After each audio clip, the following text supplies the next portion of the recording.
Hey, well, thank you, everybody. Good afternoon. And I would say that the Omnibus was an appropriate metaphor for the last 2 years. A lot of Sturm and Drang, a lot of ups and downs, but at the end, a great result that really helped the American people. That is true of the Omnibus, which I'll say something about now. A lot of hard work, a lot of compromise, but we funded the government with an aggressive investment in American families, American workers, American national defense. It's one of the most significant appropriations packages we've done in a really long time. It really helped women. I was really proud of those aspects, both in the Omnibus, and then the Pregnant Workers Fairness Act was added to the bill. The Merkley Amendment dealing with feeding was added to the bill. And this bill is really, but things in the bill, to have a year of postpartum maternal care is an amazing thing as well. Child care, an increase in 30%. There is so many good things in the bill, it's hard to get them all out. As you know, the Electoral College was in. And we funded lots of our promises, such as the CHIPS bill and the bill to help the veterans who were hurt, the PACT Act, who were hurt by the burn pits. Summer lunches for kids now every summer. Increase in Pell Grants. So we've concluded this Congress, one of the most productive in decades, with one of the best omnibus packages in decades. And here's one of the things that amazes me. The amendment process made it better. Usually when you have a big omnibus, the amendment process makes it worse because the minority is trying to undo a lot of the things in the bill. But here we stood firm and got it done. And, you know, again, as I said, it was a great 2 years. One of the most productive Congresses that we've had in a very long time. I am so proud of my colleagues, every single one of them. To do this in a Senate that had 65 would have been momentous. To do it in a Senate with 50 was, and I say this about my colleagues, their unity was miraculous. And wow. So I feel very, very good about all of this, all of these things. We could go on and on about all the things that we did, all the things in the omnibus, and look at it carefully because there was so much in it that not everything got out at the very, very beginning. So with that, maybe, yeah, I'm not leaving anything out of importance. Yeah, I don't know what she says. She's giving me finger signs. Ah, yes, of course. That was she was doing. 9/11. That's what she said. I'm so proud of that. I want to thank Senator Gillibrand, who's been a great partner and leader on those issues. We did both. There were two aspects of 9/11 hanging out there. So in the compensation fund, some of the families members who had been left out, and it was a very good compromise that we added in victims of terrorism from other terrorist attacks on Americans around the globe. And then, of course, extending the bill, the 9/11 health benefits by a year. And now it's 5 years. It's at least 5 years that the benefits will be intact. So people who are first responders, our police, our fire, our construction workers, don't have to worry that, God forbid, when they or one of their friends who rush to the towers starts getting a cancer, that the money won't be there to help them. And I've heard of that so many different instances. So we're proud of that as well. Okay, let me open it up to questions first on the bill, the omnibus. I think, by the way, I've been leader 6 years, and I think we've had 5 or 6 omnibuses. We have rarely had a CR, and I'm really proud of that as well. Okay? Go ahead, Manu. Senator, you're heading into a new political dynamic next year with Republicans taking the House. First of all, what discussions have you had with Kevin McCarthy ahead of next year, and what is your level of concern in dealing with an issue like raising the debt ceiling? Okay, well, let me answer that. First, I have not yet, I've seen Kevin McCarthy just as recently as yesterday with Prime Minister Zelensky, but I haven't had I'm going to wait till after his election to sit down and talk to him. I have sat down with Hakeem Jeffries, and we've started talking about how to work together. But let me say this. This is my hope and prediction, that there is, not all the Republicans are MAGA. And the MAGA are the loudest, and they try to push the party further to the right. But there's a large chunk of Republicans, perhaps a majority, in the House and the Senate who are not MAGA. And this election showed them, I've heard them, I've talked to them, that following MAGA is like Thelma and Louise, going over a cliff. And that's what we saw in the election. And I intend to reach out, both in the Senate and even in the House, to some of the more mainstream Republicans and say, let's work together. There are a whole lot of issues we can work together on. I'm not going to, you'll ask me which ones, I'm not going to delineate.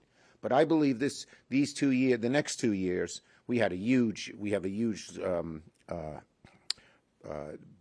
2 years to follow. I think it's going to be a lot more productive than people think, and not just on appointments and judges and things that we in the Senate can do on our own. As to the debt ceiling, it's got to be done in a bipartisan way. It always is. A party that tries to hold up the government and demand something in return is going to lose. Yes.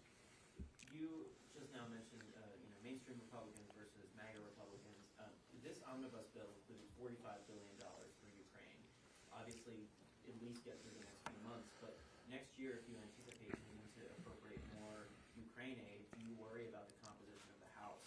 Well, I'm just befuddled by some of these right-wing Republicans who don't want to help Ukraine.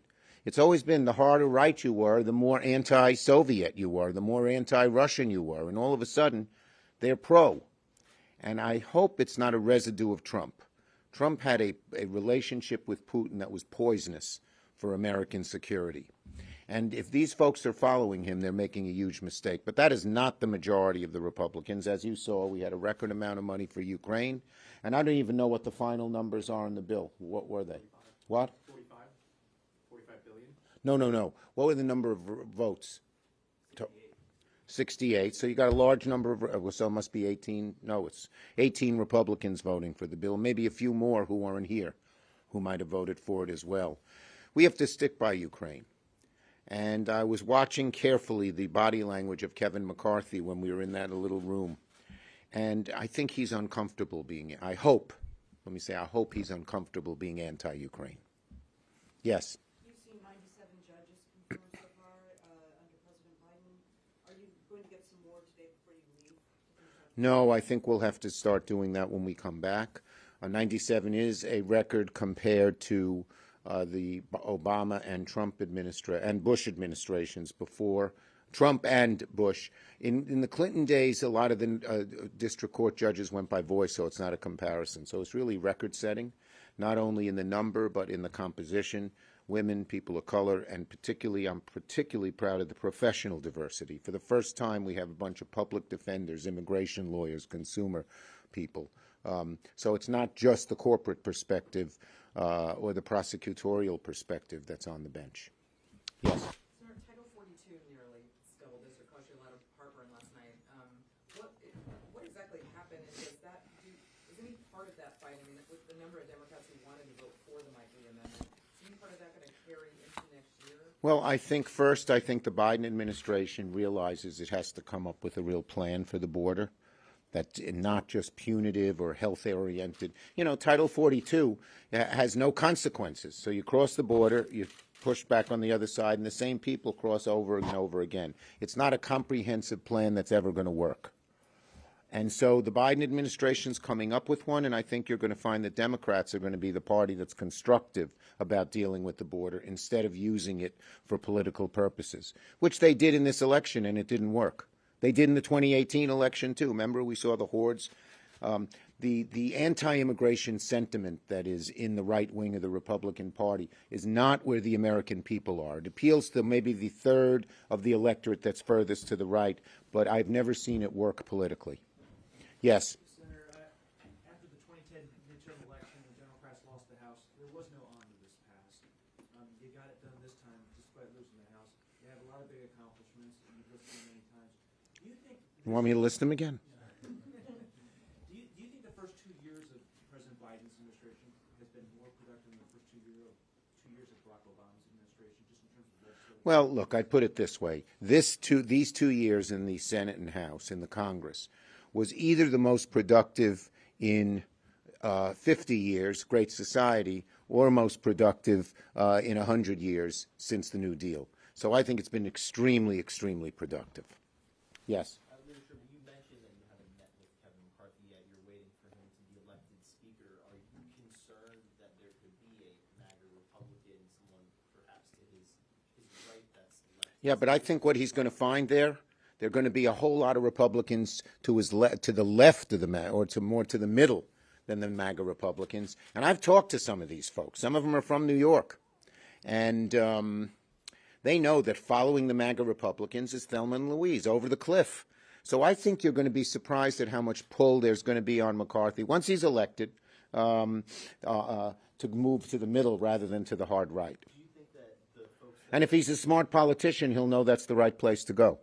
do you think that the folks in the middle will have some sway potentially in the fight before he gets to be Speaker as well? I can't tell you that. I'm not following it that's closely. Yes, Hill. The question about the break in parity on defense and non-defense funding. Republicans, including Mitch McConnell, seem to see this as resetting the table, and I think they're going to demand no parity going forward. Do you see this as a one-time breach that you're going to try to...